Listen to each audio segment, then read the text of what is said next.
Hello and Jai Bharat everyone. How are you all? I hope you all are doing very well. So guys, welcome to the Advait Achievers YouTube channel and welcome to the Super 3000 MCQ series for JEE Main 2021 and NEET 2021.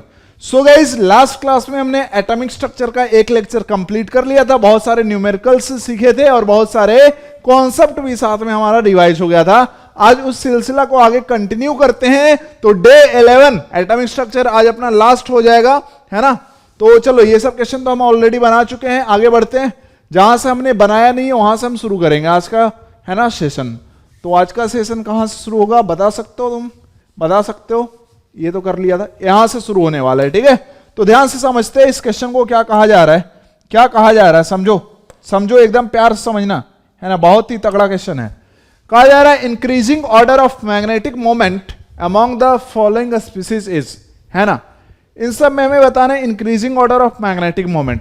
तो क्या आपने magnetic moment पढ़ा था, this is equal to root under N into n+2 Bohr magneton, इसकी unit होती है bm लिखते हैं उसको। और n क्या है, n is equal to number of unpaired electron. n is what, n is number of unpaired electron. तो अगर हमें बताना है increasing order of magnetic moment, तो हम साफ साफ देख सकते हैं कि जिसमें नंबर ऑफ अनपेयर्ड इलेक्ट्रॉन ज्यादा होगा तो उसका भाई मैग्नेटिक मोमेंट भी क्या होगा, ज्यादा होगा। Magnetic moment will be directly proportional to n, है ना। मतलब ऐसा रफली समझ सकते हैं कि n अगर बढ़ाएंगे तो मैग्नेटिक मोमेंट बढ़ेगा। जब भी आपको आयन लिखा रहता है तो उसमें हम मैग्नेटिक मोमेंट कैसे चेक करते हैं, ऑब्वियस सी बात है, सिंपल इलेक्ट्रॉनिक कॉन्फ़िगरेशन लिख लो और चेक कर लो। जैसे अगर हम सोडियम प्लस की बात करते हैं तो सोडियम कहां ग्रुप 1 का एलिमेंट है और थर्ड पीरियड का एलिमेंट है। तो इसका जनरल इलेक्ट्रॉनिक कॉन्फ़िगरेशन सोडियम का क्या था, 3s1 था। लेकिन जैसे ये प्लस बना मतलब 3s वाला इलेक्ट्रॉन हो गया गायब। तो अब इसका जो कॉन्फ़िगरेशन होगा, ध्यान से देखो, आउटर मोस्ट का हो जाएगा 2s2 2p6। सबके सब क्या है भाई, देखो 2s सबसेल और 2p सबसेल फुल्ली फिल्ड है, मतलब सारे इलेक्ट्रॉन ही क्या होंगे, पेयर्ड होंगे। जैसे 2s में दोनों इलेक्ट्रॉन क्या है, पेयर्ड है, और 2p सबसेल में 3 ऑर्बिटल होंगे, है ना, और 6 इलेक्ट्रॉन का अरेंजमेंट इस तरीके से होगा। तो यहां पे नंबर ऑफ अनपेयर्ड इलेक्ट्रॉन क्या मिले, 0। तो इस केस में नंबर ऑफ अनपेयर्ड इलेक्ट्रॉन मिल गए 0, ठीक है। नाउ अगर हम बात करते हैं Fe3+ की, तो Fe3+ में देखो मैग्नेटिक मोमेंट, है ना। याद करो ट्रांजिशन सीरीज याद है, संतोष तिवारी VCR में फेंको नहीं कागज जला, याद करो, ऐसा लिखते थे हम लोग, संतोष तिवारी VCR में फेंको, है ना। इतना ही तो हमें चाहिए। ये होता था 3D1 3D2 3D3 3D5 4s1 3D5 4s2, मतलब बाकी सब नॉर्मल है, 4s2 रहेगा, लेकिन यहां पे चेंज है 3D5 4s1 3D5 3D6 3D7। अब इसका मतलब Fe का अगर हम देखें कॉन्फ़िगरेशन तो था 3D6 4s2। Fe3+ बनाना है मतलब 2 इलेक्ट्रॉन पहले 4s से हटा दो, देन 1 इलेक्ट्रॉन अपना 3D सबसेल से भी हट जाएगा, ठीक है। तो Fe3+ का कॉन्फ़िगरेशन आएगा 3D5। D सबसेल में 5 ऑर्बिटल्स होते हैं, है ना, और 5 इलेक्ट्रॉन को अरेंज करना है, तो ऑब्वियस सी बात है एक एक इलेक्ट्रॉन सब में आएंगे। इसका मतलब Fe3+ में नंबर ऑफ अनपेयर्ड इलेक्ट्रॉन क्या हो गया, 5 हो गया। समझ में आ गया सबको? किसी कोई डाउट, कंफ्यूजन, दिक्कत, परेशानी नहीं आया? बहुत बढ़िया बात। अब अगर हम बात करते हैं, ध्यान से एकदम प्यार से समझना है, अगर हम बात करते हैं CO2+ की, तो CO2+ कैसे बनेगा भाई, 3D7 4s2, this is CO, है ना। तो 2+ बनाने के लिए आउटर मोस्ट मतलब 4s सबसेल से दोनों इलेक्ट्रॉन बाहर कर दो, CO2+ बन गया 3D7। 3D7 का अरेंजमेंट करो, इसके पहले के तो सारे इलेक्ट्रॉन पेयर्ड है क्योंकि सारे सबसेल क्या है, फुली फिल्ड है। 3D7 1 2 3 4 5 6 7। तो यहां पे नंबर ऑफ अनपेयर्ड इलेक्ट्रॉन क्या हो गया, 3 हो गया। नंबर ऑफ अनपेयर्ड इलेक्ट्रॉन क्या हो गया भाई, 3 हो गया। नेक्स्ट में हम बात कर लेते हैं किसी क्रोमियम 2+ की। देखो क्रोमियम का इलेक्ट्रॉनिक कॉन्फ़िगरेशन 3D5 4s1 +2 बनाना है, तो पहले 4s का एक इलेक्ट्रॉन भगाओ, देन एक इलेक्ट्रॉन 3D सबसेल का जाएगा, तो Cr2+ मतलब क्या हो जाएगा, 3D4 हो जाएगा। तो यहां पे सिंपल सी बात है, अरेंजमेंट कर लो, 1 2 3 4, है ना। तो इसमें नंबर ऑफ अनपेयर्ड इलेक्ट्रॉन क्या आया, 4 आया। हमको इंक्रीजिंग ऑर्डर लिखना है, मतलब शुरू में सबसे छोटा, है ना। तो 0 अनपेयर्ड इलेक्ट्रॉन, तो उसका मैग्नेटिक मोमेंट हो गया 0, तो सबसे कम तो मैग्नेटिक मोमेंट आएगा Na+ का। देन देखो 3 वाला, मतलब फिर क्या आएगा, कोबाल्ट 2+ का एंड देन फिर 4 वाला मतलब Cr2 प्लस का, एंड सबसे मैक्सिमम मैग्नेटिक मोमेंट इन सब में किसका होगा, Fe3 प्लस का होगा। तो क्या यही आपका आंसर है, हाँ या ना? अरे हाँ या ना, बोल यार हाँ सर। तो बढ़ते हैं अपने अगले क्वेश्चन की तरफ। क्या कहा जा रहा है, if in the hydrogen atom, ध्यान से देखना ये जो क्वेश्चन है वो थोड़ा अच्छा क्वेश्चन है, थोड़ा सा दिमाग लगाने वाला क्वेश्चन है, फिजिक्स टाइप का बिल्कुल क्वेश्चन है, मतलब समझो तो फिजिक्स ही है। If in the hydrogen atom potential energy at infinity is chosen to be 13.6 electron volt. ध्यान से देखना क्या कह रहा है कि इफ अगर हम इंफिनिटी पे पोटेंशियल एनर्जी लिख देते हैं 13.6 electron volt, then the ratio of total energy upon मतलब ratio of total energy to kinetic energy of first orbit of hydrogen atom, first orbit of hydrogen atom के लिए यह वैल्यू हमको चाहिए। अब ध्यान देना, एक बात समझना प्यार से, बहुत ज्यादा प्यार समझना, कि पहले जो भी हमने फॉर्मूला लिखा है, मतलब En पढ़ा था -13.6 Z square upon N square, वो सब जब भी हमने जो कुछ पढ़ा था, ध्यान से समझना बहुत ज्यादा प्यार से, तब हम इंफिनिटी को रेफरेंस मानते थे और इंफिनिटी का पोटेंशियल एनर्जी क्या मानते थे, 0। मतलब अगर इलेक्ट्रॉन को हम इंफिनिटी पे भेज दे तो वहां पे उसकी पोटेंशियल एनर्जी क्या हो जाएगी, 0 हो जाएगी। इसकी पोटेंशियल एनर्जी मतलब इंफिनिटी पे इलेक्ट्रॉन की पोटेंशियल एनर्जी 0 है, तब फिर हम फर्स्ट ऑर्बिट में जो पोटेंशियल एनर्जी लिखते थे इलेक्ट्रॉन की हाइड्रोजन एटम में, वो क्या होता था, -27.2, है ना, इतना इलेक्ट्रॉन वोल्ट पर एटम होता था। बेसिकली जो पोटेंशियल एनर्जी लिखते थे वो क्या लिखते थे, 2 इंटू टोटल एनर्जी, है ना। तो ये क्या होगा, 2 into -13.6 Z square upon N square. तो हाइड्रोजन के लिए जेड स्क्वायर भी 1 और फर्स्ट ऑर्बिट की बात कर रहा है तो एन स्क्वायर भी 1। तो क्या पोटेंशियल एनर्जी इतना हम लोग लिखते थे, कब, जब इंफिनिटी पे पोटेंशियल एनर्जी 0 मानते थे, तब फर्स्ट ऑर्बिट की पोटेंशियल एनर्जी इतनी थी। लेकिन अभी क्या कहा जा रहा है कि हम इंफिनिटी की पोटेंशियल एनर्जी 0 नहीं मानेंगे। ध्यान से सुनना, मतलब हमने क्या किया, उसका कुछ वैल्यू मान लिया। तो पोटेंशियल एनर्जी चूंकि रेफरेंस पे डिपेंड करता है, मतलब अगर आपने रेफरेंस को चेंज कर दिया, है ना, तो आपकी पोटेंशियल एनर्जी इधर भी चेंज हो जाएगी। देखो जब 0 था तो पोटेंशियल एनर्जी हम इतना लिखते थे ऑर्बिट, फर्स्ट ऑर्बिट का। तो अभी क्या है, अभी 13.6 हमने ऐड कर दिया। सोचो ना कि infinity potential energy 13.6 electron volt लिखा है, मतलब क्या 0 + 13.6 इलेक्ट्रॉन वोल्ट इसको लिख सकते हैं ना। हाँ, इसका मतलब क्या है कि इधर भी 13.6 इलेक्ट्रॉन वोल्ट पोटेंशियल एनर्जी मुझे ऐड करना पड़ेगा। तो न्यू पोटेंशियल एनर्जी, ध्यान देना, new potential energy in first orbit, new potential energy of electron in first orbit, this will be equal to -27.2 electron volt और प्लस क्या हो जाएगा ये 13.6 electron volt, this will come to -13.6 electron volt. बात समझ में आया, रेफरेंस चेंज किया, पोटेंशियल एनर्जी इधर भी चेंज हो गया। नाउ काइनेटिक एनर्जी चूंकि रेफरेंस पे डिपेंड नहीं करता है, तो kinetic energy of electron in first orbit ये कितना रहेगा बताओ। काइनेटिक एनर्जी का फॉर्मूला क्या था, जनरल में हमने क्या पढ़ा था, ये होता है माइनस ऑफ टोटल एनर्जी, मतलब 13.6 Z square upon N square electron volt per atom, this is your kinetic energy. बात समझ में आता है। तो ये तो एज इट इज रहेगा, क्योंकि काइनेटिक एनर्जी का लिखना रेफरेंस पे डिपेंड नहीं करता। तो हाइड्रोजन एटम के लिए जेड स्क्वायर 1 हो गया, फर्स्ट ऑर्बिट के लिए एन स्क्वायर 1 हो गया, तो काइनेटिक एनर्जी क्या होगी, 13.6 इलेक्ट्रॉन वोल्ट हो गई। तो total energy of electron in first orbit, this is equal to potential energy plus kinetic energy, and this comes in new condition -13.6 electron volt plus 13.6 electron volt, this is equal to 0। तो हमें क्या लिखना है, total energy upon kinetic energy, तो this is equal to 0 upon kinetic energy क्या है 13.6 electron volt है, तो 0 upon something positive number, this comes to be 0। तो इसका मतलब आंसर क्या आ जाएगा, 0 आ जाएगा। समझ में आया सबको, बहुत ही तगड़ा क्वेश्चन है ये, शायद आज तक आपने देखा नहीं होगा, इसको देख लो। तो ये सब फायदा इस बैच का, आपको ऐसा क्वेश्चन मिलेगा, है ना, जो मजा आएगा, दिमाग खोल के रख देगा, आपका मन खुश हो गया होगा इस क्वेश्चन को देख के, है ना। और खासकर जिनका लव जो है वो फिजिक्स है, उनका तो मन एकदम खुश हो गया होगा, जैसे मेरा मन एकदम खुश हो गया, है ना, इस क्वेश्चन को बना के, है ना, मजा आ गया मुझे एकदम। चलो नेक्स्ट क्वेश्चन की बात करते हैं। क्या कहा जा रहा है, नेक्स्ट क्वेश्चन है एंगुलर मोमेंटम पे the orbital angular momentum of an electron in 2s orbital is. ध्यान देना, इस वर्ड को अच्छे से पढ़ना है। यहां पे हमको निकालना है ऑर्बिटल एंगुलर मोमेंटम। देखो एंगुलर मोमेंटम अपने को एटॉमिक स्ट्रक्चर में 3 टाइप का पढ़ना है। एक हमको पढ़ना है orbit angular momentum. Orbit angular momentum ये क्या होता है, NH/2π, NH/2π पढ़ा था।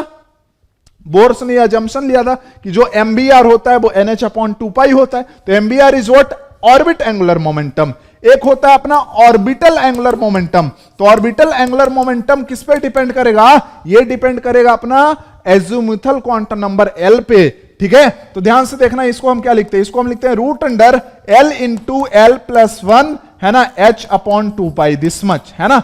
और एक होता है spin angular momentum, spin angular momentum, spin angular momentum. ठीक है, तो ये होता है root under S into S+1 H/2π। तो अब ध्यान से देखो, हमसे क्या पूछा गया है, हमसे पूछा गया ऑर्बिटल एंगुलर मोमेंटम, मींस हमें ये वाला फॉर्मूला लगाना है। तो orbital angular momentum, orbital angular momentum किसके लिए पूछा है, 2s इलेक्ट्रॉन के लिए। देखो 2s ऑर्बिटल के लिए, तो s ऑर्बिटल के लिए L की वैल्यू क्या होती है, 0 होती है। p ऑर्बिटल के लिए L की वैल्यू क्या होती है, 1 होती है। s सब सेल के लिए L की वैल्यू 0 होती है, और p सब सेल के लिए L की वैल्यू क्या होती है, p सब सेल के लिए होती है L की वैल्यू 1, d सब सेल के लिए L की वैल्यू होती है 2, और f सब सेल के लिए L की वैल्यू होती है 3। तो 2s रहे चाहे 3s रहे, किसी कोई भी s आ गया तो L की वैल्यू क्या हो गई, 0 हो गई। तो इस फॉर्मूले में 0 इंटू 0+1 करोगे आएगा क्या अपना 0। तो आंसर क्या आएगा, बी आएगा। क्लियर, हाँ सर। आगे बढ़े, हाँ सर। नेक्स्ट में ये क्वेश्चन बहुत ही लाजवाब, बहुत ही शानदार शानदार शानदार शानदार। ठीक है, अच्छा यहां पे एक करेक्शन है, ये हीलियम प्लस एटम है। कह रहा है the shortest wavelength of helium atom in बामर series is x। आगे क्वेश्चन मत पढ़ो, पहले इस लाइन का मतलब समझो कि हीलियम एटम है ना, इसमें जो शॉर्टेस्ट वेवलेंथ है बामर सीरीज में। ठीक है, बामर सीरीज मतलब क्या है, N1 फिक्स हो गया, 2 के बराबर होगा। ठीक है, अब इधर क्या है, हायर एनर्जी लेवल होंगे। ठीक है, नाउ अब हम समझते हैं कि शॉर्टेस्ट वेवलेंथ मतलब क्या होता है। शॉर्टेस्ट वेवलेंथ मतलब क्या होता है, मैक्सिमम एनर्जी। लास्ट वाले क्लास में भी ये पढ़ा था। तो मैक्सिमम एनर्जी किस ट्रांजिशन में होगा, जब इलेक्ट्रॉन कहां से आएगा, इन्फिनिटी से कूदेगा किसमें, है ना, N1 = 2 में। चूंकि बामर सीरीज है तो N1 तो फिक्स है कि 2 में ही आना है। क्लियर, हाँ। अच्छा, तो इसके लिए जो शॉर्टेस्ट वेवलेंथ है उसको बोला है x। चलो फॉर्मूला लगा देते हैं, है ना। 1/λ this is equal to RH/Z², 1/N1² minus 1/N2²। यही तो हम लोग पढ़ते थे Rydberg formula in terms of wave number, है ना।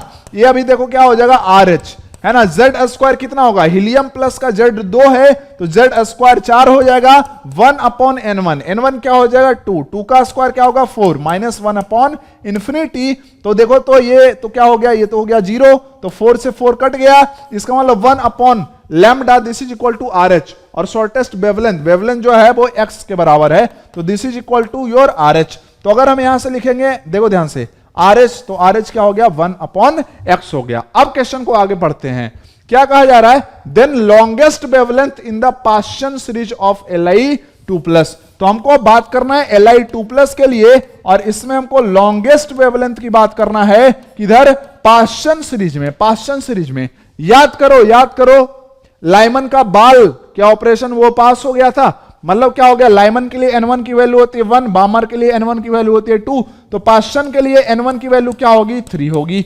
समझ में आ गया।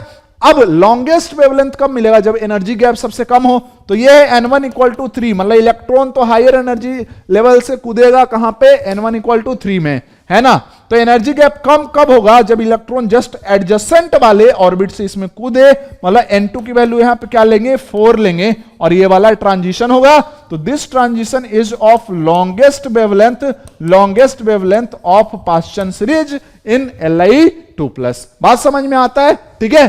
तो हमको इसी को तो बस x के टर्म में लिखना है। लिखो again formula, 1/λ this is equal to RH/Z²। Lithium 2+ के लिए Z बताओ क्या होगी, 3, तो 3 का स्क्वायर क्या हो गया 9, 1/N1²। N1 हमेशा छोटे वाले को लेते थे, तो ये क्या हो जाए 3 का स्क्वायर 9 अपॉन 1/N2²। N2² कितना आएगा 16। ठीक है।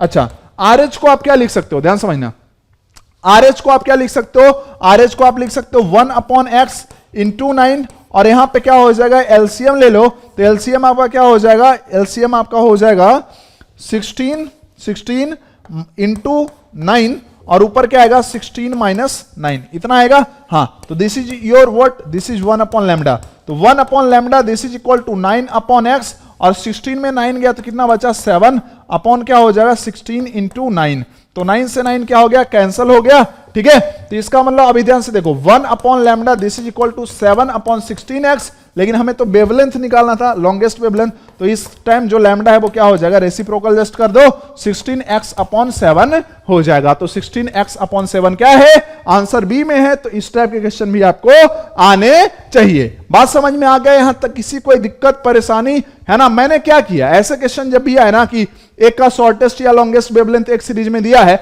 और दूसरे सीरीज का पूछ दिया, तो आपको करना क्या है, कुछ भी नहीं करना है, आरएच का वैल्यू पहले वाले से कैलकुलेट कर लेना है ना।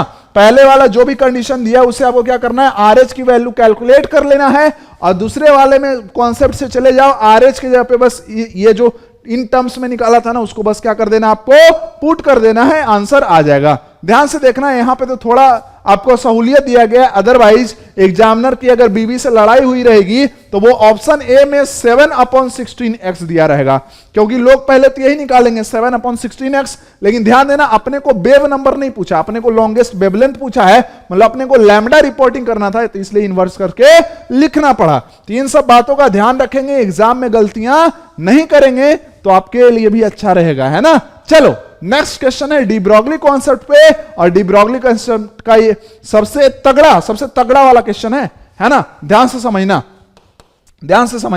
आज का क्लास क्या बताऊं, अब क्या बताऊं मैं तेरे जाने से क्या कह रहा है, एन इलेक्ट्रॉन, बहुत बढ़िया, इलेक्ट्रॉन की बात कर रहा है, a proton and an alpha particle, alpha particle, अच्छा जी अल्फा पार्टिकल, ठीक है, हैव काइनेटिक एनर्जीज, सबकी काइनेटिक एनर्जी दी है 16e 4e एंड e, ये अपने को दिया हुआ respectively. What is the qualitative order of their D Broglie wavelength, तो अपने को बताना है कि जो लैम्डा ई है और लैम्डा पी है और लैम्डा अल्फा में क्या ऑर्डर आएगा। ठीक है, ध्यान समझो, जो डी ब्रॉगली वेवलेंथ हमने पढ़ा है ना, वो तो बस एक ही फॉर्मूले से निकालते हैं, lambda is equal to H upon P, इसी से तो हम निकालते हैं। अब ध्यान से यहां पे दिया है काइनेटिक एनर्जी, तो काइनेटिक एनर्जी और पी को रिलेट करो। क्या ऐसा हमने पढ़ा था कि काइनेटिक एनर्जी क्या होगा भाई, पी स्क्वायर अपॉन 2m, कैसे होगा ये प्रूफ कर दूं क्या।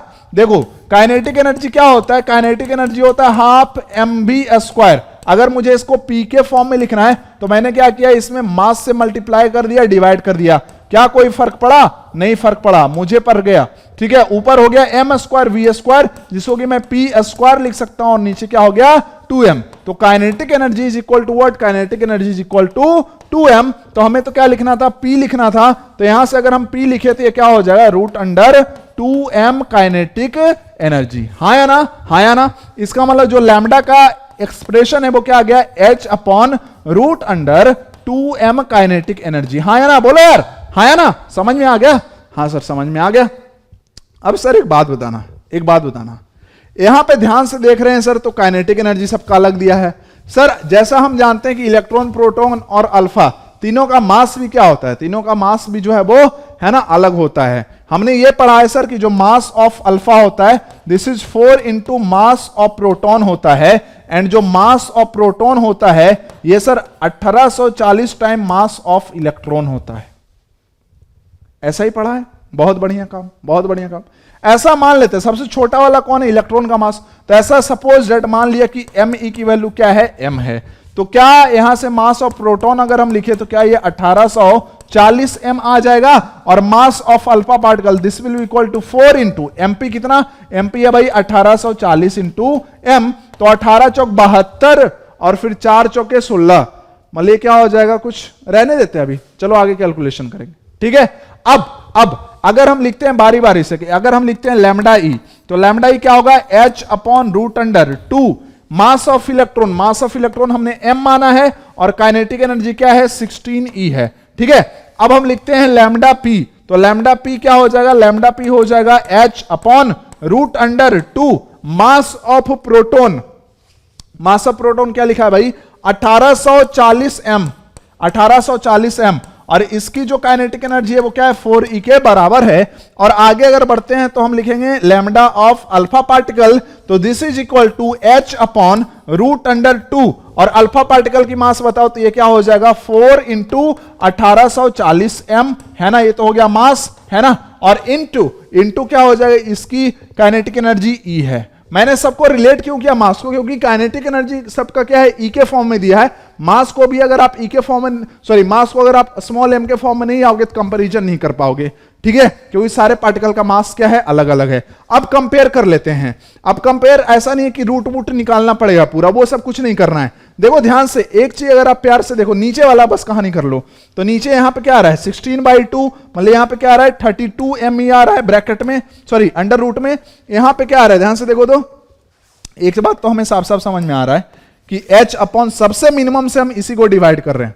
सबसे मिनिमम देखो मल्टीप्लिकेशन इलेक्ट्रॉन वाले केस में ही आएगा, और इन दोनों में नीचे देखो बराबर आएगा मल्टीप्लिकेशन। कैसे 4 गुना 2 8 और 1840, 4 गुना 2 8 और 1840, समझ में आ रहा है। तो ये दोनों तो क्या हो गया बराबर हो गया, है ना, लैम्डा पी और लैम्डा अल्फा क्या होगा बराबर होगा। लेकिन ये तो भाई बी ऑप्शन में भी दिया है और ए ऑप्शन में भी दिया है। तो अब ध्यान से देखो ना, सबसे मिनिमम वैल्यू ई के केस, इलेक्ट्रॉन के केस में आया, तो इसके लिए वेवलेंथ क्या आएगा मैक्सिमम आएगा। मींस एक बात तय है कि लैम्डा इज मैक्सिमम। इन तीनों में सबसे ज्यादा वेवलेंथ किसका है, इलेक्ट्रॉन का है, तो इसका मतलब आंसर क्या आएगा, ये आएगा लैम्डा ई मैक्सिमम, और प्रोटॉन और अल्फा का बराबर हो गया लैम्डा। आप कोई रट मत लेना, इस कंडीशन में दिया हुआ है। मान लो काइनेटिक एनर्जी का ऑर्डर अलग कर देता तो फिर ऑर्डर अलग आता, ठीक है। नेक्स्ट में हम बात कर लेते हैं इस क्वेश्चन पे, ध्यान से है ना, फोकस करो। ऐसे ऐसे क्वेश्चन करवा रहा हूं आपको कि आप अगर पूरा यूट्यूब छान भी मारोगे ना तो भी ऐसे क्वेश्चन आपको दिखने को नहीं मिलेगा, और सॉल्व करने का तो दूर की बात है, देखने को नहीं मिलता है, ठीक है। चलो, अरे सर डिसलाइक मार दूं, मार दो। क्या कहा जा रहा है आयोनाइजेशन पे, ये क्वेश्चन क्या कहा जा रहा है, given delta H for the process, delta H for the process. Process क्या है, Li गैस कन्वर्ट हो रहा है किसमें, Li3+ गैस में, और 3 इलेक्ट्रॉन क्या हो रहे हैं इसके बाहर। मतलब क्या ये आयोनाइजेशन है, ऑब्वियस सी बात है। लिथियम जो गैसियस फेज में प्रेजेंट था उसके 3 इलेक्ट्रॉन निकाल लिए, तो तीनों इलेक्ट्रॉन तुम एक बार में थोड़ी निकालोगे। पहले एक इलेक्ट्रॉन निकाला तो उसे करस्पॉन्डिंग IE1 डिफाइन हुआ, फिर तुमने दूसरा इलेक्ट्रॉन निकाला, जैसे इस तरीके से हुआ। भाई लिथियम गैस था, इसका एक इलेक्ट्रॉन निकाला, Li+ गैस बन गया, इससे के करस्पॉन्डिंग जो एनर्जी रिक्वायर्ड होगी उसको हम क्या बोलेंगे IE1। चूंकि हमको इलेक्ट्रॉन को एटम से बाहर करना है तो एनर्जी क्या होगी रिक्वायर्ड होगी, हमने पीरियोडिक टेबल में भी पढ़ा था। फिर हम क्या करेंगे Li+ गैस से एक इलेक्ट्रॉन और निकालेंगे, तो ये Li+2 बन जाएगा, और इलेक्ट्रॉन हो गया बाहर, इससे करस्पॉन्डिंग एनर्जी रिक्वायर्ड होगी IE2। फिर क्या हो जाएगा Li2+ से एक इलेक्ट्रॉन और निकाल लो, ये बन जाएगा Li3+ गैस प्लस इलेक्ट्रॉन, और इसके करस्पॉन्डिंग एनर्जी रिक्वायर्ड होगी IE3। अब ध्यान देना कि delta H for this process is 19800 kilo joule per mole. तो डेल्टा एच की अगर हम बात कर लें, है ना, तो क्या इन तीनों का सम ही तो होगा ना, I1 plus IE2 plus IE3, इतनी तो एनर्जी रिक्वायर्ड है टोटल, ठीक है। And this is given 19800 kilo joule per mole, and IE1 for lithium is 520, जिसमें कि ये जो IE1 है ये क्या है 520 है। तो अपने को बताना है IE2 एंड IE3 की वैल्यू, ठीक है। तो एक काम हम ऐसा करते हैं, जो जो दिया है वो पुट कर देते हैं, आगे का ज्यादा नहीं सोचना है। This much kilo joule per मोल, है ना, 520 किलो जूल पर मोल, यहां पे लिखना भूल गया है, किलो जूल पर मोल ही दिया होगा, ठीक है। चलो, प्लस ये क्या हो जाएगा IE2 प्लस IE3। तो ये क्या हम यहां से एक चीज लिख सकते हैं कि जो IE2 प्लस IE3 होगा ये कितना होगा 19800 माइनस 520, 0 10 में से 8 गया 2, 7 में से 5 गया 2, ठीक है, कुछ ऐसा आ गया क्या, हाँ, और ये क्या हो गया 19, तो ये आएगा 19280। 520 माइनस किया है ना, तो 520 अगर हम माइनस कर लेंगे तो इतना ही आएगा, सही है। इसका मतलब IE2 प्लस I3 क्या आना चाहिए, 19280 आना चाहिए। अब गिवन डेटा से देखते हैं क्या कोई ऑप्शन मैच हो सकता है। साथ में ये भी हम ध्यान रखेंगे, अच्छा यहाँ पे एक और करेक्शन कर लेना यार, यहाँ पे क्या हुआ एक्चुअली, ये ऑप्शन इंटरचेंज हो गया। पहले 7505 आएगा एंड देन ये वाली वैल्यू आएगी 11775, है ना, ये है अपना करेक्ट ऑप्शन। तो अभी ध्यान रखेंगे हमें क्या करना है भाई, IE3 क्या होना चाहिए, ज्यादा होना चाहिए, किससे IE2 से, और इन दोनों का सम क्या आना चाहिए, उसके बराबर। किस ऑप्शन में आ रहा है, ये तो अकेला ये आ गया, ये तो एडिशनल आ गया, ये भी नहीं चाहिए, ये अपना सही है, ठीक है, तो काम चल जाएगा। डेटा इनसफिशिएंट की बात नहीं है, ऑप्शन मैच कर रहा है, करा दो, है ना। नेक्स्ट, ये यार मैं चाहता हूं कि तुम कर लो, है ना, मैं कॉन्सेप्ट बता दूं, इसका कॉन्सेप्ट बता दूं, करोगे इसको घर पे, बताओ करोगे क्या, इसको घर पे करोगे, कॉन्सेप्ट बता दूं, कैलकुलेशन कर लोगे। ध्यान से देखो क्या कहा जा रहा है, the ratio of difference in wavelength of first and second line of Lyman series in hydrogen like atom. बोल रहा है कि एक अपने पास क्या है, हाइड्रोजन लाइक एटम है, हाइड्रोजन लाइक एटम है, तो इनके वेवलेंथ का डिफरेंस का रेशियो निकालना है, किसके साथ, difference to wavelength of second and third line of same series, ठीक है, मतलब सेम एटम लिखना था, सीरीज थोड़ी बोल सकते, हाँ सेम सीरीज, ओके सही है, लाइमन सीरीज की बात कर, मतलब एक हाइड्रोजन लाइक एटम है, तो सबसे पहले आपको क्या करना है कि आपको लेना है लाइमन सीरीज, मतलब N1 की वैल्यू क्या कर देनी है, फिक्स कर देनी है, N1 की वैल्यू 1 हो गई। इसकी जो फर्स्ट लाइन होगी वो कहां से आएगी, N2, है ना, 2 हो जाएगी, फर्स्ट लाइन मतलब क्या हो जाएगा, N2 2 हो जाएगा, और N1 क्या है 1, तो फर्स्ट लाइन होगी 2 से 1, है ना, ऐसे लिख देता हूं मैं, लाइमन सीरीज की जो फर्स्ट लाइन होगी वो क्या होगी, 2 से 1 होगी, जो सेकंड लाइन होगी वो क्या होगी, 3 से 1 होगी।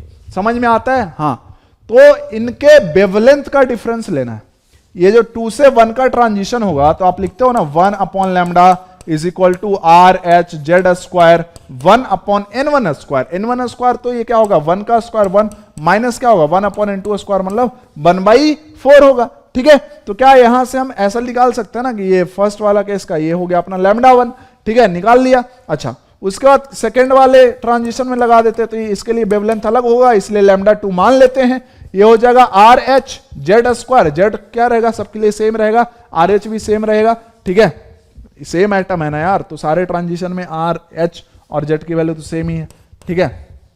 1 माइनस 3 से 1 गया, तो ये क्या हो जाएगा 1/9, ठीक है। तो आप यहां से क्या करोगे, इसको क्या करोगे, रिवर्स करके सॉल्व कर लो, तो क्या यहां से आप लैम्डा 2 माइनस लैम्डा 1 निकाल लोगे, ऑब्वियसली निकाल लोगे। सपोज दैट ये आ गया, क्या आ गया, एक्स आ गया, निकाल सकते हैं, हाँ निकाल सकते हैं।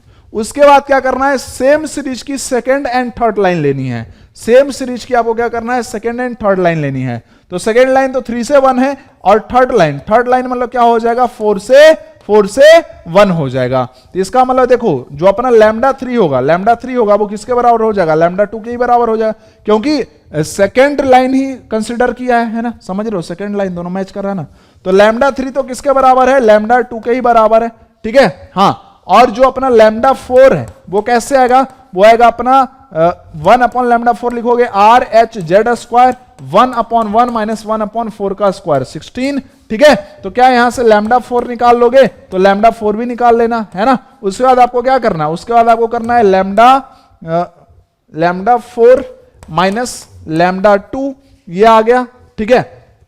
और ऊपर वाला अपना क्या था, ऊपर वाला अपना था लैम्डा 2 माइनस लैम्डा 1, तो इसी का तो रेशियो पूछा है ना, जिसको पहले लिखा है आप भी उसको पहले लिखना, तो ये आप निकाल के देखना, मैं आंसर बता देता हूं, ठीक है।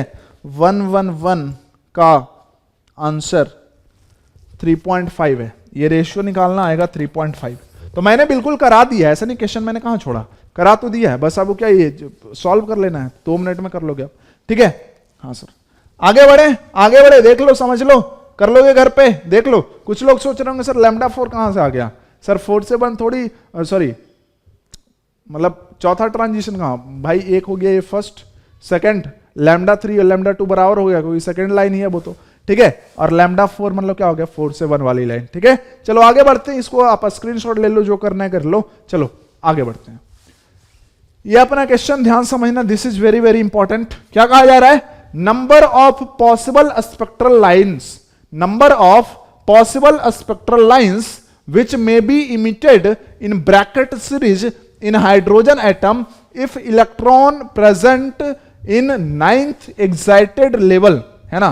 9th excited level मतलब n की वैल्यू क्या हो जाएगी, फिर 10 हो जाएगी, है ना। यहां से कहां पे आ रहा है, रिटर्न्स टू ग्राउंड लेवल, वो कहां आ रहा है भाई, वो आ रहा है मतलब सीधे आ गया 1 पे, ठीक है। तो ब्रैकेट सीरीज में कितने पॉसिबल स्पेक्ट्रल लाइंस आएंगे, ब्रैकेट सीरीज क्या होता है बताओ? लाइमन, बामर, पास्चन, है ना, फिर ब्रैकेट में हमको पी फंड लिखना था, तो ब्रैकेट पहले देन पी फंड। तो इसके लिए n1 की वैल्यू 1, इसके लिए 2, इसके लिए 3, इसके लिए 4। मतलब क्या हो गया कि n1 की वैल्यू इसके लिए फिक्स हो गया, क्या होना चाहिए? 4 होना चाहिए। मतलब कहीं से भी लाइन आए, रुक जाए किधर n1 इक्वल टू 4 में, तो उसको क्या बोलेंगे? ब्रैकेट सीरीज की लाइन है। अब क्या क्या पॉसिबिलिटी है सोचो, n इक्वल टू 10 है, फिर इधर क्या होगा? n इक्वल टू 9, फिर इधर क्या होगा? n इक्वल टू 8, फिर इधर अपना क्या होगा? इधर होगा n इक्वल टू 7, फिर मतलब एग्जैक्ट में स्केल पे नहीं बना रहा हूं, n इक्वल टू 6, फिर इधर क्या होगा? n equal to 5।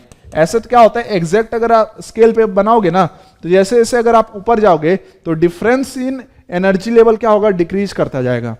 समझ रहे हो? डिफरेंस इन एनर्जी लेवल क्या करेगा? डिक्रीज करता जाएगा, और एनर्जी जो है वो इंक्रीज करता जाएगा। तो ये आपने ऑलरेडी पढ़ा हुआ है। तो अब क्या क्या ट्रांजिशन हो सकता है? एक तो ऐसा हो सकता है कि 10 से डायरेक्ट 4 पे आए, है ना। ऐसे भी कुछ होंगे ट्रांजिशन की पहले 10 से 9 आए, फिर 9 से आगे जा रहा है, तो उस केस में फिर यहां से एक मिल जाएगा, फिर यहां से एक मिल जाएगा, फिर यहां से एक मिल जाएगा, फिर यहां से एक मिल जाएगा, और यहां से एक मिल जाएगा। कितने लाइन हो गए? 6 हो गए। तो अपना आंसर क्या आएगा? 6। समझ में आया? क्लियर? क्लियर? हाँ सर, आगे बढ़ते हैं। Next, ground state electronic configuration of nitrogen atom can be represented by. Ground state electronic configuration of nitrogen atom, बताओ कैसे रिप्रेजेंट करोगे? नाइट्रोजन मतलब क्या होता है? इसका एटॉमिक नंबर 7। इसका अगर आप इलेक्ट्रॉनिक कॉन्फ़िगरेशन लिखोगे तो ये होगा 1s2 2s2 2p3 3 2 5 2 7। क्लियर? हाँ सर। तो इसका मतलब ध्यान समझो, 2p3 होना चाहिए। चलो ये हो गया 1s, ये क्या हो गया 2s, और इधर क्या होगा अपना 2px 2py 2pz, मतलब ये हो गया अपना 2p के ऑर्बिटल्स। ठीक है? हाँ। अब ध्यान देना, 1s2 सही है भाई, है ना, अपोजिट में लिखा हुआ है। 2s2 सही है भाई, अपोजिट में दोनों इलेक्ट्रॉन भरे हुए हैं। अब ध्यान से, डीजेनरेट ऑर्बिटल में जब हम इलेक्ट्रॉन को भरते हैं, जैसे ये 2p सबसेल के जो 3 ऑर्बिटल हैं, 2px 2py एंड 2pz, ये क्या है? ध्यान समझना, in the absence of magnetic field ये क्या है? डीजेनरेटेड ऑर्बिटल है। मींस इनके एनर्जीज क्या होते हैं? इक्वल होते हैं। अब ध्यान समझेंगे, डीजेनरेट ऑर्बिटल में जब हम इलेक्ट्रॉन को फील करते हैं तो हुंस रूल के अकॉर्डिंग फील करते हैं कि जब तक पॉसिबल है तब तक हम लोग इलेक्ट्रॉन को क्या रखते हैं? अनपेयर्ड रखते हैं, to get maximum spin multiplicity. मतलब सबको एक ही डायरेक्शन में पहले अरेंज करोगे। ठीक है? ऐसा नहीं कि मान लो 3 इलेक्ट्रॉन है, 3 ऑर्बिटल है, तो एक को इधर तो दूसरे को नीचे एरो दिखा दिया। नहीं, मैक्सिमम मल्टीप्लिसिटी मिलनी चाहिए। ठीक है? तो सारा जो है वो स्पिन मूवमेंट एक डायरेक्शन में होना चाहिए। चलो, ये तो सही है। फिर ये तो सही है। क्या ये हम लिख सकते हैं? नहीं, तीनों को एक तरफ लिखना था, ये भी नहीं लिख सकते। यहां पे तीनों क्या है? डाउन है, तो ये भी अपना आंसर हो सकता है। तो अपना आंसर क्या क्या हो जाएगा? डी भी हो जाएगा और ए भी हो जाएगा। ऐसे क्वेश्चन जेई मेन में तो नहीं आएंगे, लेकिन जेई एडवांस में तो आ ही सकते हैं। तो कॉन्सेप्ट ऐसे भी क्लियर रख सकते हो आप। ठीक है? थोड़ा ऐसा नहीं कि नीचे तीनों लिखा है तो गलत हो गया, सेम डायरेक्शन में होने चाहिए। चलो नेक्स्ट में, the number of radial nodes of 3s and 2p orbitals are respectively. देखो, जो रेडियल नोड्स होते हैं, रेडियल नोड्स ये कितने होते हैं? ये होते हैं n-l-1। और जो एंगुलर नोड होता है, ये किसके बराबर होता है? ये होता है l के बराबर। और टोटल नोड्स अगर आपको निकालने हो कभी जिंदगी में, तो दोनों को ऐड कर दो, मतलब n-l-1 प्लस l, तो ये क्या हो जाएगा? n-1।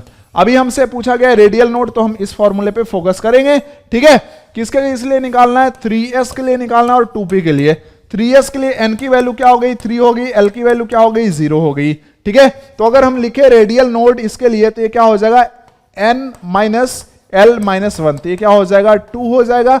ठीक है? मतलब स्टार्ट होना चाहिए 2 से, ऑप्शन वो तो 2 में है, ए और डी में। तो अब 2p को भी चेक करना पड़ेगा, 2p में कितने रेडियल नोड है। तो इसके लिए n की वैल्यू क्या है? 2 है, और l की वैल्यू p के लिए, p सबसेल के लिए क्या होती है? ऑब्वियस सी बात है, l की वैल्यू होती है 1। तो इसके लिए n-l-1, ये क्या आ जाएगा? 0। मतलब आंसर आएगा 2 and 0। तो option A will be the correct answer.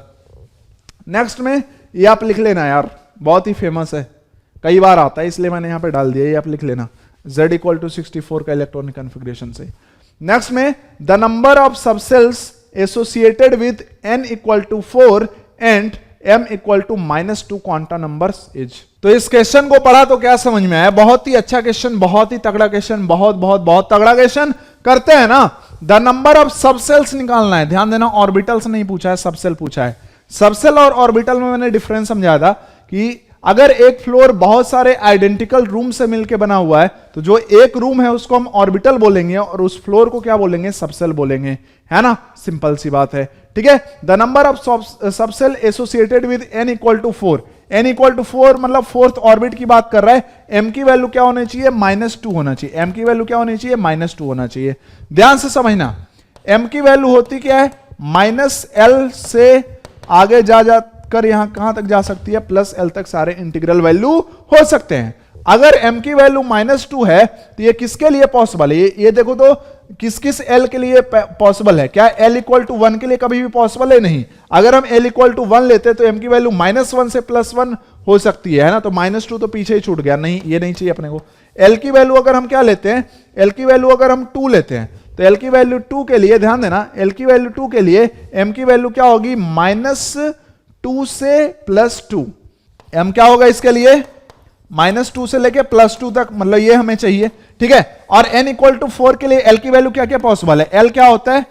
0 से लेके क्या होता है? ये n-1 तक होता है, ठीक है। मतलब l की वैल्यू पॉसिबल है, एक तो 0, फिर 1, फिर 2 और 4 - 1 3, मैक्सिमम यहीं तक जा सकते हो, ठीक है। तो l इक्वल टू 1 के लिए कोई कहानी हमें नहीं मिलेगा, l इक्वल टू 0 के लिए इस क्वेश्चन के लिए हमें काम की बात नहीं मिलेगी। l इक्वल टू 2 में देखा कि m इज इक्वल टू -2 मिल गया, है ना? मतलब एक सबसेल मिल गया अपना, ये l इक्वल टू 2 वाला, है ना? एक सबसेल तो मिल चुका है, काम की बात। फिर अगर हम l इक्वल टू 3 की बात करें तो m की वैल्यू क्या होगी? -3 से लेके +3 तक। तो कैसे लिखेंगे? -3 -2 -1 0 +1 +2 +3, ऐसा होगा। तो क्या इसमें भी तो m की वैल्यू -2 मिल ही गया ना? तो इसका मतलब अगर हम सबसेल बात करें तो सबसेल को रिप्रेजेंट करता है कौन? Azimuthal quantum number. तो यहाँ पे 2l की वैल्यू के लिए m की वैल्यू क्या है? -2 है, मतलब 2 टाइप का सबसेल यहाँ पे प्रेजेंट है। ध्यान से देखना, 2 सबसेल प्रेजेंट है। l की वैल्यू 2 मतलब क्या होता है? l की वैल्यू 0 s सबसेल, l की वैल्यू 1 p सबसेल, l की वैल्यू 2 तो d सबसेल, है ना? और ऑर्बिट नंबर क्या है? 4 है, तो 4d सबसेल हो जाएगा। और l की वैल्यू 3 मतलब f सबसेल, और ऑर्बिट नंबर 4 है तो 4f सबसेल, मतलब 4d और 4f 2 सबसेल मिला, है ना? तो आंसर क्या आएगा? b आएगा। तो ध्यान देना।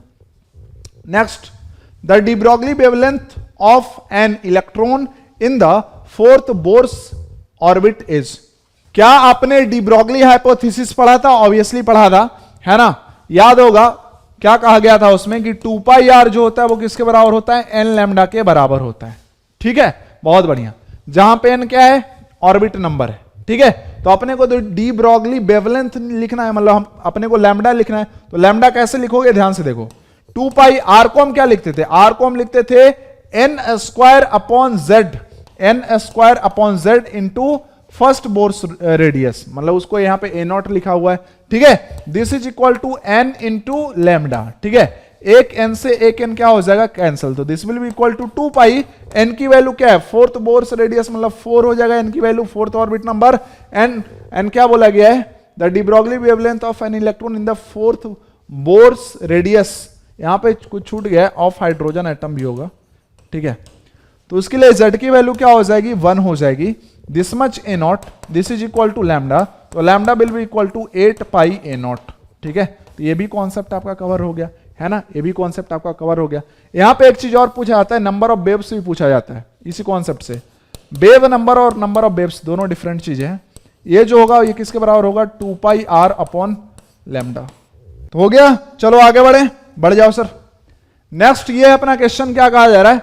The electrons are more likely to be found. किधर मिल सकता है इलेक्ट्रॉन? देखो साई और एक्स के बीच ग्राफ बना, मतलब हम लोग क्या पढ़ते थे ना, साई आर पढ़ते थे वर्सेज आर पढ़ा था, है ना? तो radial part of wave function का ग्राफ बना हुआ है, ठीक है। तो हमने क्या पढ़ा था कि भाई इलेक्ट्रॉन वहां पे नहीं मिलेगा जहां पे साई की वैल्यू क्या है? 0 है। तो अगर देखो तो इस पॉइंट के पे सिर्फ क्या हुआ है? साई की वैल्यू 0 हुआ है, अदरवाइज इधर भी क्या है? कुछ ना कुछ वैल्यू है, इधर भी क्या है? कुछ ना कुछ वैल्यू है, भले वो पॉजिटिव हो निगेटिव हो, उससे क्या मतलब है, ठीक है। चलो, तो इसका मतलब इस रीजन में भी इलेक्ट्रॉन मिलेगा, इस रीजन में भी इलेक्ट्रॉन मिलेगा, पॉइंट बी पे बस इलेक्ट्रॉन नहीं मिलेगा। तो किधर किधर मिलेगा? In the region A and, यहां पे होगा ए एंड सी। आंसर आएगा अपना बी, ये पूछा हुआ क्वेश्चन है। है ना। और ग्राफ्स वाले क्वेश्चन आप ध्यान से कर सकते हो, कब कर सकते हो बताओ, कब कर सकते हो? हमें क्या पता सर, हम कब कर सकते हैं? कैसे कर सकते हो? अरे सर चैनल पे आपका वीडियो है ना, वो देख लेंगे। कब देखोगे? अरे सर एग्जाम आने दो ना, देख लेंगे। अरे ऐसे थोड़ी होता है। चलो, the graph between psi square and R is what? Radial distance is shown in figure this represent. इसकी ये किस ऑर्बिटल को रिप्रेजेंट कर रहा है? तो जब भी ऐसे ग्राफ्स दिए हो तो ध्यान से देखना, ये क्वेश्चन सिर्फ और सिर्फ एक ही तरीके से हो सकता है। मतलब एक तो आपका रेडियल नोड का कॉन्सेप्ट लगाना पड़ेगा, और एक चीज आपको ये देखना पड़ेगा कि जब r इक्वल टू 0 पुट कर रहे हैं, मतलब हम न्यूक्लियस से जस्ट आगे बढ़ रहे हैं, है ना, तो फिर क्या कहानी है? तो अगर हम न्यूक्लियस के जस्ट आगे बढ़ते हैं, तो अगर हम s ऑर्बिटल की बात करें जो कि क्या होता है? स्फेरिकल होता है, तो न्यूक्लियस से हम जस्ट आगे बढ़ते हैं तो इलेक्ट्रॉन डेंसिटी क्या होता है? यहाँ पे डॉट्स मैंने दिखाए थे क्लास में, कि यहाँ पे डॉट्स की डेंसिटी मतलब इलेक्ट्रॉन डेंसिटी क्या होता है? मैक्सिमम होता है। ठीक है, इसलिए जब भी हम s ऑर्बिटल का ग्राफ देखते हैं तो r इक्वल टू 0 पे s ऑर्बिटल के लिए जो साई स्क्वायर होगा वो किसी पर्टिकुलर वैल्यू के साथ शुरू होगा। जबकि अगर हम p ऑर्बिटल की बात करें तो न्यूक्लियस के पास डॉट्स कम है, आगे जाने पे देखो ये ब्रॉडर हो गया है, मींस इधर डॉट्स बढ़ रहे हैं। ठीक है, इधर डॉट्स बढ़ रहे हैं। तो p ऑर्बिटल की अगर बात करते हैं तो उसके लिए जो साई का ग्राफ और साई स्क्वायर दोनों का ही जो ग्राफ है वो ओरिजिन पे 0 से ही शुरू होता है। ये है डिफरेंस। तो एक बात तो समझ में आ गया कि ये p ऑर्बिटल का तो ग्राफ नहीं है, s ऑर्बिटल का है। तो सबसे पहले तो आपको क्या करना है? ऑर्बिटल को फाइंड आउट कर लेना है कि ये s ऑर्बिटल का ग्राफ है कि p ऑर्बिटल का ग्राफ है। उसके बाद हमें लगाना है रेडियल नोड का कॉन्सेप्ट, है ना, कि जैसे ध्यान से देखना, रेडियल नोड मींस क्या होता है कि अगर साई स्क्वायर का ग्राफ लिया है तो वो आर एक्सिस को कितने जगह टच कर रहा है, और अगर साई वर्सेज आर का ग्राफ लिया है तो वो आर एक्सिस को कितने जगह कट कर रहा है ना। बस बेसिकली होता क्या है कि साई और साई स्क्वायर के ग्राफ में डिफरेंस क्या है? साई में जो पार्ट नीचे आया था साई स्क्वायर में उसका मिरर इमेज बना के ऊपर कर देते हैं। तो यहां पे हम देख सकते हैं कि साई स्क्वायर वर्सेज आर का ग्राफ आर एक्सिस को सिर्फ एक पॉइंट पे टच किया है, मतलब जो रेडियल नोड आने चाहिए ऑर्बिटल में, है ना, जिसके लिए ग्राफ बनाया गया है, उस ऑर्बिटल में रेडियल नोड एक ही आना चाहिए। और रेडियल नोड क्या होता है? n-l-1 होता है।